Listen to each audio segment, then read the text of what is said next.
Boa tarde, bem-vindo ao desenho em gotas número 7. Nós vamos tratar hoje especificamente sobre arcos e seções de cilindros representados na perspectiva.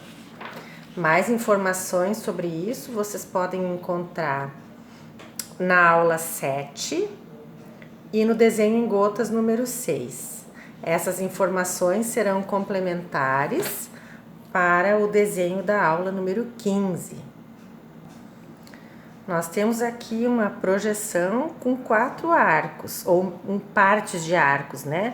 Um arco aqui, outro aqui e outro aqui. Somam 4, então. Sempre partes de cilindros, então seções de cilindros ou arcos, que são também partes de circunferência. A perspectiva desta projeção é esta aqui. Então, a gente vê este arco aqui na vista da frente, esses dois aqui representados aqui e esse aqui no cantinho. Relembrando o que foi comentado na aula 7, que toda circunferência pode ser inscrita num quadrado, que esse quadrado se transforma no losango e a circunferência se transforma numa elipse e encosta nas 4 metades de cada lado do losango. E relembrando também que a gente fez a partir do losango a elipse usando 4 centros. As extremidades da diagonal menor como centros dos arcos opostos, O2 eu usei para fazer esse arco, O1 eu usei para fazer esse arco, e ligando os centros no ponto de concordância, que é no meio do lado, exatamente onde termina uma curva e começa a outra. Sobre a diagonal maior eu tenho os centros deste e deste arco aqui. Então, esses dois aqui são centros destes arcos. Com isso em mente, eu vou pensar que para cada arco eu vou ter que pensar nesse sentido. Então, aqui eu reconstruí o losango.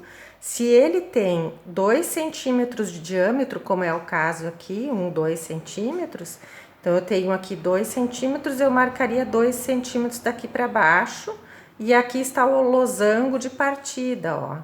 Então, com o centro aqui tá a diagonal menor, com o centro nessa aqui, eu faço essa curva aqui, e ligando essa aqui com esse ponto aqui, eu faço a curva pequena se eu fosse usar o compasso. Mas daí eu vou pensar também que essa curva termina aqui bem na metade, bem aqui. Daqui para baixo tem uma linha reta, então também daqui para baixo tem uma linha reta. E a linha de trás também só vai até aqui eu tenho 2 centímetros, 2. A linha reta do lado de trás, ela também só terá 2 centímetros de altura. A partir do ponto equivalente a esse, eu terei o início da curva menor, que seria um arco igual ao da frente, só que meio centímetro mais lá para trás. E esses dois arcos seriam ligados com uma linha em 30 graus, que eu não vou enxergar daqui. Então, linha reta 2 centímetros e a partir daqui a curva menor, que é essa curva aqui. Da mesma forma, nessa curva aqui, ela tem 2 centímetros de diâmetro, então eu teria o losango que mede 2 por 2, aqui está a diagonal maior, aqui está a diagonal menor. A partir desse ponto aqui, que é o centro do arco, que fica lá do outro lado, então de um ponto médio até o outro, e ligando esse centro com o ponto médio, eu tenho o centro deste arco. E esta curva vai se repetir a partir do ponto médio lá embaixo, ó, é a mesma curva. Então, daqui eu vou enxergar só esse pequeno pedacinho aqui, essa lá atrás não vai aparecer, eu só fiz pra gente ver como elas funcionam de forma paralela. E nesse último exemplo aqui, que é 1/4 de cilindro, vamos começar pelo de fora.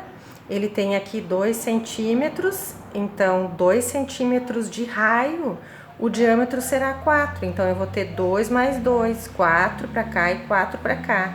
Aqui está o losango completo, esse ponto aqui vai ser o centro desta curva, e o losango de baixo está aqui, também 4 por 4. E este ponto que fica exatamente 1 centímetro para baixo, vai ser o centro dessa curva aqui de baixo, que também tem 1 centímetro, elas são curvas paralelas com 1 centímetro de distância. Já esse pequeno aqui, ele tem 1 centímetro de raio, então 2 de diâmetro, é uma curva igual a essa, só que é usada apenas a 4ª parte. Então, se eu faço todo o losango, ele tem 2 por 2, e esse ponto aqui vai ser o centro desta curva, 1/4, né, no caso do cilindro completo.